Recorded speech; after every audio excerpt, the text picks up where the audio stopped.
Good afternoon, everyone. Welcome to Writing a Grant Proposal, which is a match, is a match, is a match. The objective today is to learn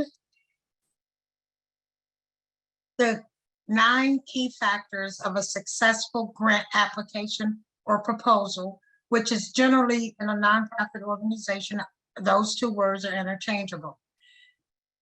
This presentation is being brought to you by SCORE, the Pasco Hernando chapter. Your presenters for today is Ms. Barbara Swinberg, and Barbara is a SCORE workshop presenter. She's a certified grant writer, certified by the Foundation Center. She's also a retired executive director of a nonprofit organization locally. She's a grant reviewer of federal, state, and private foundations. And Barbara can be contacted at the email address, at this email address, B as in boy, ls471986@gmail. And me, my name is Sharon Spivey Eldridge. I am a certified grant writer, also a certified SCORE mentor, small business owner, and a business development consultant. I can be contacted at SCORE, sharon.eldridge@scorevolunteer.org. Again, this is SCORE of Pasco Hernando chapter. And just quickly, if you're not aware, SCORE is an organization that's a nonprofit organization that supports small businesses. It is a robust resource of business tools that you can use. Visit the website, www.score.org, and you'll see that you're able to browse the library and find as much information as possible. It also supplies you with volunteers. It's an all volunteer organization. And the acronym stands for Service Corps of Retired Executives. Now, these executives are all mentors for the organization and for small businesses to utilize. They're subject matter experts in their field. Again, you can reach out to SCORE at score.org. And now we'll move on. Today, what you'll need to begin the process of completing a grant application or preparing your proposal. You're going to need a legal name of your organization. And that legal name, you will be supplied with documentation.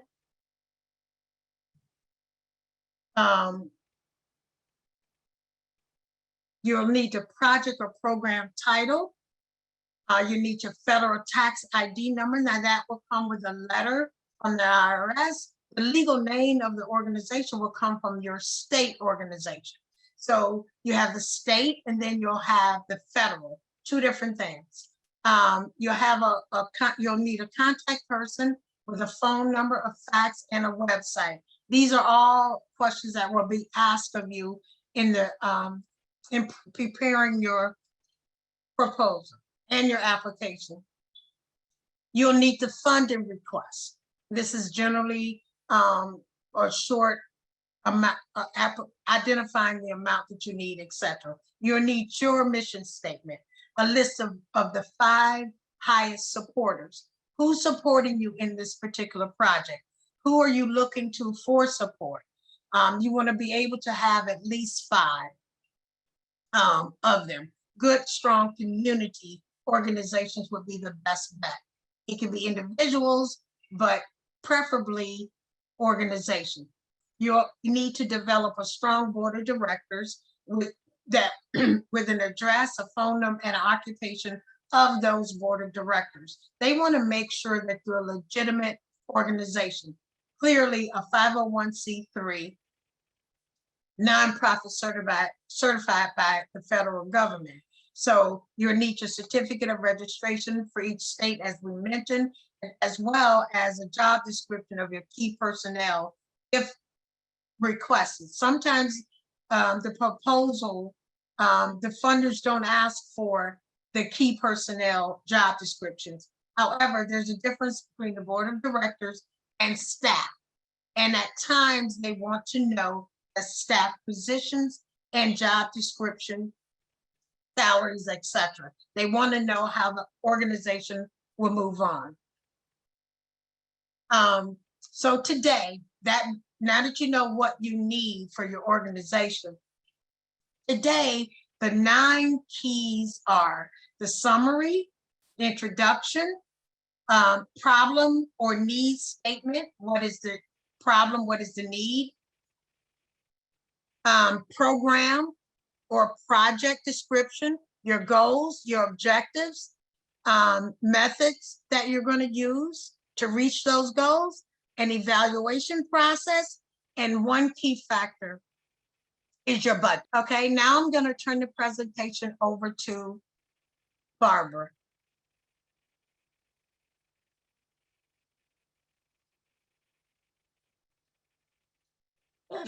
Good afternoon. I want to tell you a little bit about the executive summary, which may also be called the abstract. It is a narrative of your program or project. A narrative that will, the whole reason why you write this is to get the attention of the reader. This section usually appears first. However, I strongly recommend that you write your abstract or summary after you've actually completed the entire grant proposal, because you may be changing it. When completing an application, you may be limited to the number of words in your summary. That's a difficult thing to do. However, your summary should have the following elements. It has to build excitement about your project. It has to be the geographic location of where your project will take place. You have to state what the problem is, and then you have the problem that you want to solve. And the target population. Now remember, the target population are those people that will benefit from the project that you're submitting for funding. The mission of the organization. The mission of the organization is also very important. It does not change and it will not change. But the activities of the project are clearly stated so that the reviewer knows exactly what you're doing. But the most important part of any project, any summary, is a target population. Okay, the introduction. In your introduction, you should cover the key components of your program: the statement of issue, the motivation behind examination, research objectives or goals, and the criticalness of the exploration.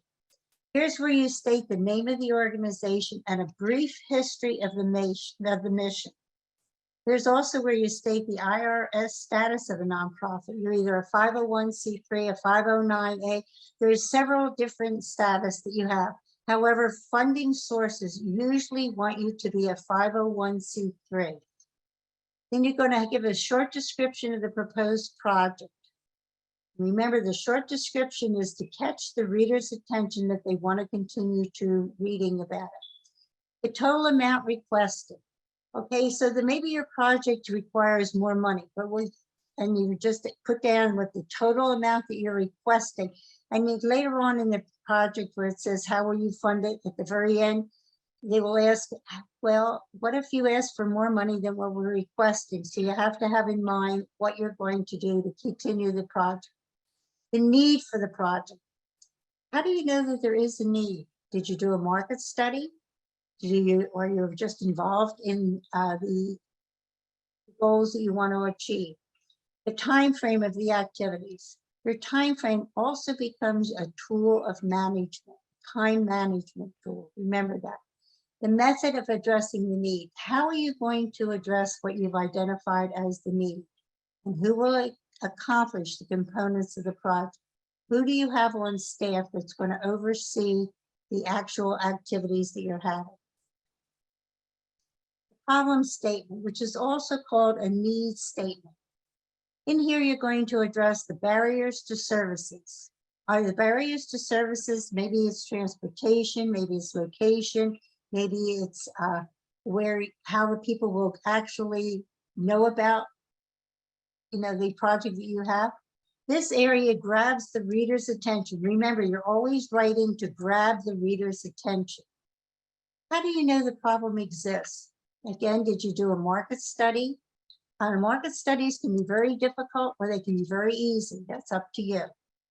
Did you define the problem, the causes of the problem, and the long-term impact that your project will have to solve what you said was the problem statement? Supportive assumptions about the target population.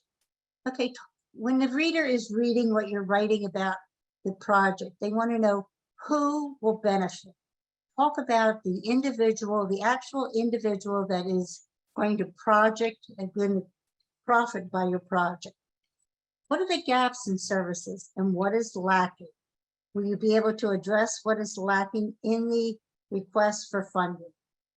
What are the resources, the strengths, the data used, and the methods? Make sure you tell what strengths that you have. This is a time to brag on your organization, to tell about the things that you have accomplished and the people that you've already served. So just make sure that you know the strengths of the organization. Program description. Program should be a collection of many projects that are managed as a group in order to achieve effective and effective services provided by your organization. What should be included? Well, again, use the plan to solve the problem. Well, I told you before what it was. The reader's going to say yes, but now is your time to really expand and expand on what the problem is that you're going to solve. What will be accomplished? Well, this is a little bit different than the plan to solve it. What will be accomplished is the long-term goal. The market study. Did you do a market study? How do you know that the problem exists? Did you rely on the news, the media, that there is a need out there in your community? Or did you actually do a survey to see what the needs are? Did you outline the program activities? Step by step, what are the activities that you're going to do to solve the problem? And the studies that you know that have been done to support the project. How do you know that your project is going to be realistic? The reviewer wants to make sure that what you are doing is achievable before they even consider to getting the money. Program description. Again, the plan to solve the problem. Well, we told you that in the other part, but we tell it again. Use a different wording, make sure your verbs are clear, make sure you use strong language to solve the problem. What will be accomplished? Again, they want to know in specific terms, percentage of how many people will be a behavioral change. Maybe it's just building a building. So what will be accomplished is that you will have a building built, but they also want to know how you will maintain that building. Outline the program activities very carefully so they know step by step what you want to do. Who are the supporters of your project and your community partners? Every nonprofit should be networking within the community at all times. And you ask for supporters of your organization, but then you also, when it comes time to write the grant and send it in, you ask them to write a letter of support. Actually, you can write your own letter of support and just ask them to change it a little bit and put it on their letterhead and get it back to you by a definite date, and to state in there that in their letter of support that you're applying for the grant. The studies to support your project. What nationally or internationally has been done to support what you're trying to accomplish? Request for proposal, the RFP. Request for the proposal match. Now remember, a match is a match is a match. They want to match the philosophy of the funding source. They want to match the dollar amount, and they also want to match the project to something that they're going to do. So a match is a match is a match. What is the purpose of your project? In the goals, this section tells the reviewer the direction used to move towards the desired outcome. Remember, goals are not measurable. There's no percentages, there's no numbers, there's no thing in there that is measurable. It's just an overall general goal. And the goals need to follow the assessment. So you stated what the problem is. Now you need to say in the goal, remember you only have 1 or 2 goals. You need to follow the needs assessment to say that it is what you're trying to accomplish. Remember, 1 to 2 goals. If you have too many goals, they're going to say it's probably not achievable. And each goal has 3 to 4 objectives. Goals are broad and general. They do not give anything that can be measured. Remember that. An ultimate outcome desires over a period of time. Will it be a change of behavior? Will it be new skills learned? Will it be a building built? What is the outcome, the ultimate outcome over a period of time? And remember, since goals are not measurable, they do not contain dates or numbers. They are general and very, very broad. Objectives. Objectives of what you want to accomplish. Why you want to accomplish them. The criteria that will measure the intervention. What will be accomplished? Remember, accomplish, which means something is changed from where it is to where it will be. And during your objective section, this is another time where you can brag on your organization. You're going to use strong verbs. You're going to make sure that the reader is interested in what you're talking about. The problem that you want to solve, the reader has to know what you want to do in concise language and specific statements. Again, you don't use language that the reader may not be familiar with. You don't use technical language or educational language. Use everyday language, but strong verbs make the objectives of what you want to accomplish. Identifies the responsible party. Who is responsible for overseeing the project? Talk a little bit about that person. Is that person qualified? Could be probably a staff person, or it could even be a person that you want to, that's been in your program for a while, that has seen significant growth. They are also can be responsible parties to the objectives. How will the benefits, how will the participants benefit? This is critical. Talk a lot about how they will grow, how they will change. Maybe it's financial education that you're giving. So maybe did they learn how to develop a budget? Did they decide that they are going to open a bank account? Maybe it's children in school. What will they, a teacher writes a lesson plan, which is very, very similar to goals, objectives, and the next part, which are methods. But how will the benefits the participants? Will they change behavior? Is it a drug abuse program where they will learn how to manage their addiction? Is it a healthcare clinic where they will learn to be more responsible in taking their medication or being responsible in changing their diet? Are you working with dogs or cats? And they're the participants. How will they benefit? Will they have cleaner places to live? So talk about how the participants benefit. This is another part where you can brag on your organization of what you've already accomplished. And you want to move forward and expand a service so that the participants in your organization will have better opportunities. Reader is very interested in what you are going to accomplish. This is where you use your narrative to be very verbal, but yet concise and specific. Methods. Instead of the word methods, just think of it as how. Section tells the reader, the reviewer, how you will accomplish your objectives. What are you going to do that meets the objectives, that meets the goals? This is a timeline to complete the project. And a timeline is very useful because that is your management tool. The first 3 months, you're going to accomplish such and such. In the next 3 months, you're going to accomplish more information and to be given and more changes of behavior. The timeline is your management tool. Who is responsible for the project, including their qualifications and training? Well, are they all volunteers that you've fully trained? Or are they college graduates that have studied the situation and are certified as a mental health therapist or as drug rehab therapist? Or are they, what specific qualifications and training do they bring to the responsibility of making sure that the project reaches completion and is reachable. What available resources do you have?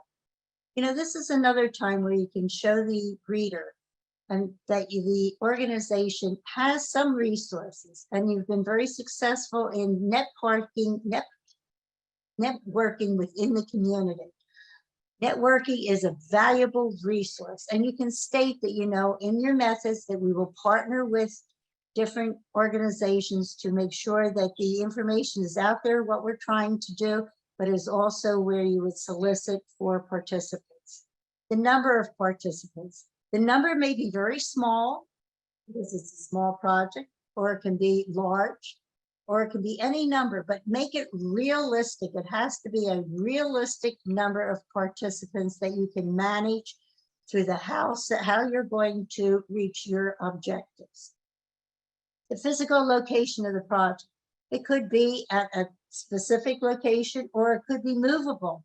You know, health departments have projects and they move throughout the community, and they have set up locations where they will have a one-day event or a week-long event. So the physical location of the project is important for the reviewer, because they want to know actually where it's going to take place and how many participants can be fit into that physical location.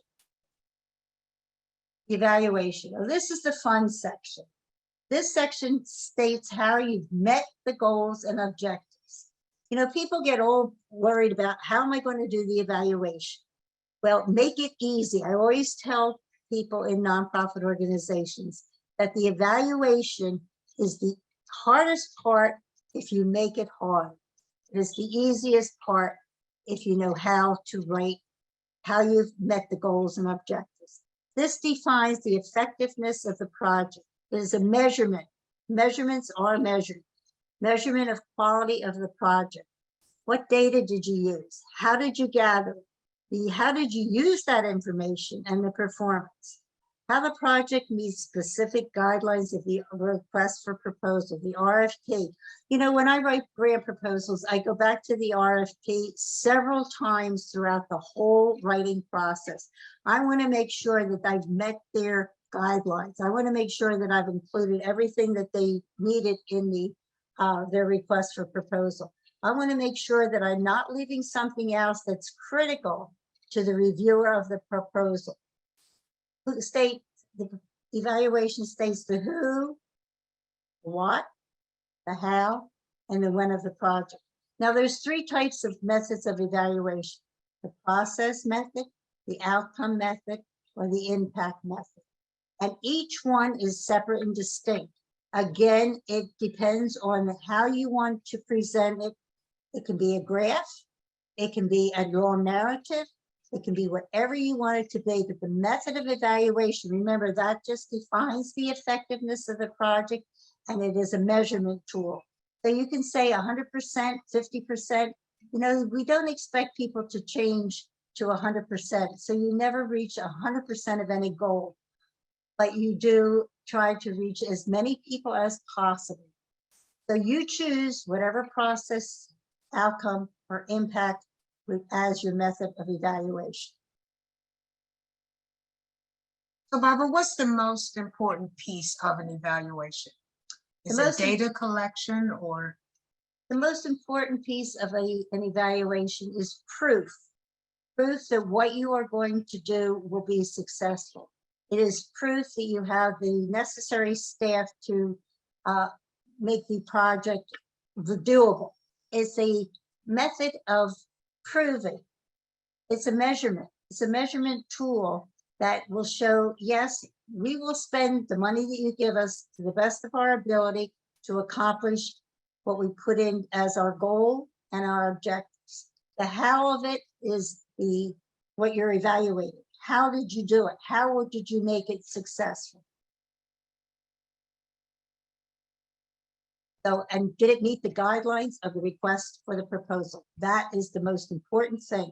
You know, when I go back to the summary of it, I write the summary at the very beginning of what I want this whole project to do. And then halfway through, I go back and rewrite that summary, because it is it may change. You may go along and say, oh, this is more doable, this is not doable. So you want to make sure that as you're writing the summary, and then at the very end, I go back and I clean up that summary. The summary appears first. It is the tool that the reviewer will read first. And sometimes they will read it and they'll say, oh, this isn't even going to be interesting. I don't even care about, how this is going to work out, because the summary was just boring. And the titles of things, the title of your project is another clue of how creative you are, but it is used to catch the reader's attention. Remember, the whole reason why you're writing this is to catch the reader's enthusiasm, to catch their attention, so that they read, and as they read through the different components of the project, they say, oh, this is doable. This is something that was needed in every community. This is something we want to fund. I have been a reviewer of grant proposals, and sometimes I will say, oh my word, the goals do not match the objectives, or the objectives do not match the goals, and the methods, well, they don't have anything to do with the objectives. So make sure that your goals and objectives and the methods all are meeting the statement of need, so that you, as you go through the process, the reader says, wow, I want to fund this project. Okay, Barbara, can you just elaborate a little bit more on what does a reviewer, how much weight does this section give in the proposal? I think this section carries the most amount of weight, because it shows that you've studied what the need is out there. You've stated how you're going to meet the need, what the objectives are. Remember, you only have two or three objectives, not a whole bunch of objectives, because objectives have to meet the goals. And so this part shows the funding source, shows the reviewer that you have the staff that's going to be able to do it, that you have the place that you can conduct the thing, that you also have the participants, and that the need in the community is what you are addressing. So talking about in your evaluation, how many changes did a person make in their behavior, or how successful was the building of that location, the actual bricks and mortar. It's the final picture that the evaluator, the person that is reading about your proposal has. Each section is very, very important. Each section is very unique, but each section has to be realistic. And you have to grab at the heartstrings of the reviewer. Remember that the reviewer is who is going to fund it. They want to know what changes you are making. So your evaluation carries a lot of weight. Plus, all the sections are very, very important. You have to be concise and succinct in what you are writing. The budget section. Oh, the budget section. The only thing I can say about this that you have to take away is make sure you know how to add up everything. Add up the different components of the budget so that it is realistic. The budget is going to stand alone in the review process. In other words, the person that is reviewing, or the group of people that are reviewing the proposal, may take the budget apart from the proposal and just look at it as a strict budget, not dealing with the narrative, not dealing with your evaluation, not dealing with anything. They may just look at it in the review process. Does it support the project? Make sure you have real costs identified. You never have a miscellaneous or a slush fund in a budget. It is actual cost, what you're going to identify as needed to make sure that the project reaches conclusion. You include increases in each year in salary. You write the budget today, but the project may not take place for at least 6 months, maybe even a year. It depends. So you make sure that you are realistic in how much increase are you going to have, but it's got to be carefully planned. It's got to be realistic. And again, no miscellaneous. And you might have to be asked for a narrative on each line item. Some request funding sources are going to say, well, tell me about everything in each line, a line item. And others will say, just give me a budget. Others will give you a format that they want you to follow exactly. So each RFP, each request for a proposal has different guidelines. Why it's so careful and important to read the guidelines. Your budget is carefully planned and it has to be realistic. It has, excuse me, it has a clear and concise narrative. Some RFPs are not going to request a narrative. Other ones are going to want a line item narrative of each part of the budget. Afterwards, they're going to ask you about future funding. In a budget, you never say that to sustain the project, you're going to write more grants. Because grants are iffy. They are not a guaranteed when you put a grant proposal in that it will get funded. So grants are very iffy. So you never say that. You're going to say something to the effect that, well, we have a fundraising event planned and it's a duplicate of what we've done last year, or that we charge our participants, and it's okay to charge your participants a fee, but part of that fee has to go to sustaining the project for future sustainability. So it's planned and it's realistic, and it has a clear and very concise narrative that you talk about how you're going to sustain the project after the funding money has evaporated. This is the section for future funding outside of the grant.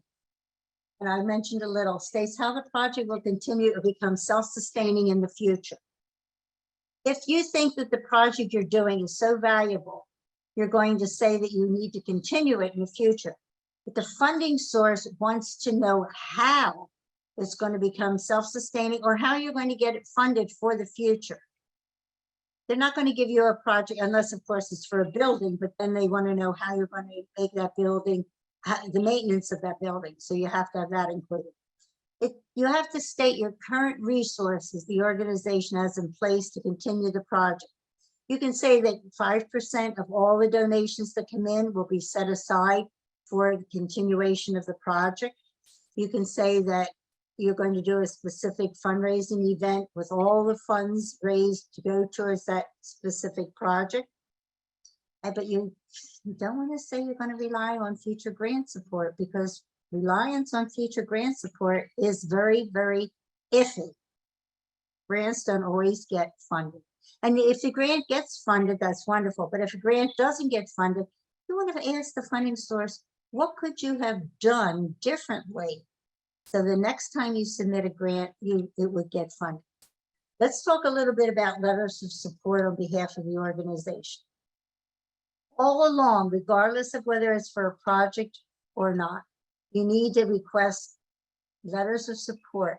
Letters of support from the different houses of faith, letters of support from elected officials, letters of support from other organizations, but also letters of support. One of the strongest letters of support you can get is from a participant of your organization, because they can write about what your organization did to change their life, what the organization did to improve maybe their parenting skills or improve their health, or whatever your project is, or what your organization does. The letters of support are very important. What I usually do is I will write a letter of support and I'll send it to my friends that I've networked with over the years, and I'm letting them know that I'm writing a grant proposal and that the grant proposal will do this, this, and that.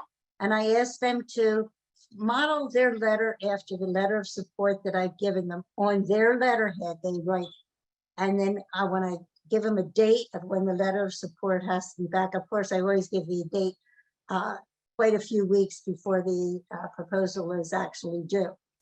But letters of support can make or break the funding Because they want to know that you've networked in the community. They want to know that you're respected within the community. They want to know, especially that the participants of your organization have benefited. A personal letter from a participant that has received services at your organization carries a lot of weight. Okay, so remember, your budget has to add up correctly. 1 and 1 always equal 2, unless you can prove the otherwise. Budgets have to be exact. And you always round up to the next whole number. But when you're adding up the total budget, please use a calculator and make sure that it adds up. And make sure that it is within the realm of being realistic, and make sure also that it is within the realm of what the funding source is willing to fund. Now, suppose your RFP says they're only going to do $50,000 and your project is $75,000. Then you have to state in there how you intend to reach the other $25,000 that is needed for the project. And you have to be very, very exact in how you're going to say that. But you want to, hopefully you get the 50,000, and hopefully you have stated how you're going to match the remaining 25,000 so that the project meets its $75,000 goal. Okay, so Barbara, once the budget is complete and you're kind of sure about what your future looks like in terms of raising funds, and the proposal is not equal to the amount that, like you just stated, that they said, are there any times when funders were up there to fit into if they like your project enough?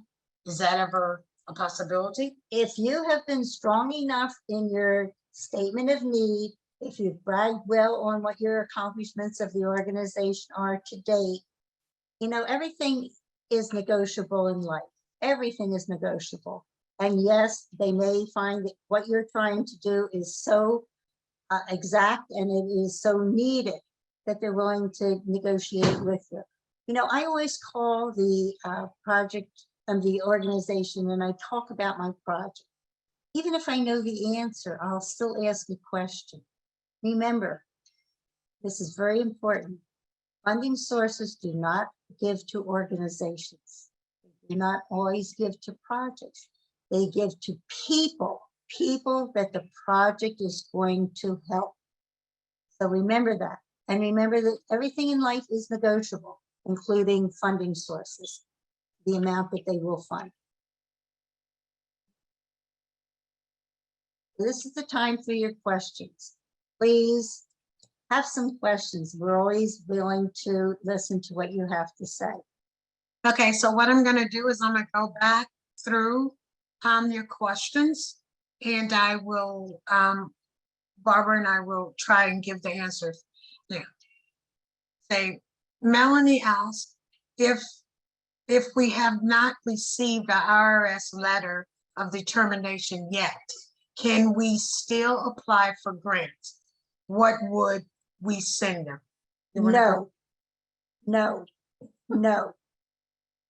Funding sources require you to have an IRS standard. However, they may ask for a letter of intent, and you may, before you get your IRS letter of determination, they may ask you to send a letter of intent before you even submit a proposal. So again, look at the guidelines. Look at the guidelines, and I can't say it enough. Look at the guidelines. Okay. Next question. Evaluation. Who? The who is for all sides. Who is asking, who will benefit, and who will participate. That's what evaluation is. Yes, you can talk anything you want in your evaluation. This is where you sum it up what you're trying to do. And this is a brag sheet of the proposed project. I'm going to go through the chat as well as the Q&A.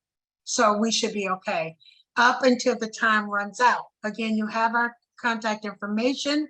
You can go to score.org and take advantage of all the tools that they have there. Can we reach out to a SCORE grant writer to help us when we get started? Again, call SCORE and see if they have someone other than Sharon or myself. We are presenters. We are not there to help you to write your presentation, your proposal. But again, contact SCORE. They may have other people involved. But generally, SCORE is about training and teaching. They don't generally have their professionals actually do the work. They can walk you through it, they can support you, and they can guide you. But they're all volunteers. We do not have a board of directors. The church has a vestry. Would this suffice? Okay, if the vestry are people that make the decisions of how the church operates, if they oversee their budget, if they oversee the programs, yes, then it may. Again, I would call the funding source and ask the funding source that question. Each funding source has different rules, different guidelines, different interpretations, but usually a vestry would count as a board of directors. Yes, generally. Generally. But again, you have to communicate with the funder and to see what they are, what qualify. You know, they may ask for specifics. Again, they're going to want to know who these people are that Yes. serve on it. They want to know the address, the phone number, the occupation. They want to know that it's done by a group of people across the board, across the community. How about international grants? The process is usually the same for international grants. However, they will not ask for a 501c3. They will ask for a different status. And a different status may be, are you legal in your state to operate as a nonprofit? Where do we find grants to apply for? Well, that's the hardest and the easiest. If you know your community, and I mean really know your community, do you know in your community who the heads of the corporations are? Do you have any different funding from banks or from hospitals or from different businesses? Know your community and look in your community to see who is there as a business, whether it be a hospital, a bank, or a general business, and ask if they do. You'd be surprised at what businesses have a arm for grants. Like for instance, Blue Cross Blue Shield of Florida has the Blue Foundation. Different banks may have their own foundation. So that's where you would go. Know your community. Or you can go to your library and ask the resource librarian at the library for the grants. There's many, many books out there and they will list sources for funding. The other option you'll have, and I always recommend that you go slow, especially if you're a new organization less than 2 years old and you have not done any fundraising at all, because a lot of the funders look for your good faith effort. So I would start small. I would start fundraising locally. Then I find the local organizations that may supply some type of small grant, and then move on to foundations. And from foundation, I would go to other governmental like county, state, all of them offer that. But the federal, for the larger grants and the federal grants, you have to do, there's a process. So that's, you've got to be grants.gov, you've got to register with SAMS. There's a whole process of getting ready for a federal grant. And some of the states also will say, are you registered? Which was new to me, actually. Are you registered in SAMS? So you have to register for the state, the county locations. Florida state is, I think it's florida.gov or something like My Florida. You can go in and look for grants, so go to the state office, state organization, but you can't really start off with governmental grants if you're very new. So get your experience in. learn the ropes. There is a difference between a government grant and a foundation Foundation. grant. When the government grant sends out an RFP, and they do that to the federal government, they will also hold a training session for anyone interested in applying for a federal grant. And go to it, you watch it. You can do it on webinar or you can do it in person. Go to it, because when you walk out of a federal training on their specific grant, you have your grant almost completely written. It's amazing. You'll have all your questions answered, and they will walk you through any of the difficult areas that you may find for yourself. Government grants are easily to get funded, hard to administer, because they require so much more than Yeah. a foundation grant would. So let's do the Q&A ones. If it's a new foundation, are you a foundation, you mean? Would you recommend hiring a grant writer? Hopefully you don't have the word foundation in your organization's name, because foundations give money. Sometimes an organization will put foundation, like an education foundation, but they do other things. Hiring a grant writer, it depends on your budget. It depends on how much you can afford. You can say that if they write a grant, and it gets funded, you can give them a definite amount, or how many they've submitted. It's all negotiable, all negotiable. Are there suggested links of sites for grants and grant types? Okay, you can go to any funding source that has already given grants, and they'll have a list of who they have funded. And you can call the organizations. Years and years ago, I wrote a grant, and I went to their funding source. Before I wrote the grant, I went to their funding source and I saw who they funded. And then I wrote to each nonprofit that got funded, and I asked if they would share their grant proposal with me, and they did. And so when I went to write my first proposal, I had so much input. So it was wonderful. Are there any suggested links of sites for grants and grant types? As I said, the Foundation Center has a directory, and it lists by state, by a topic area, by amount, and you can go to that.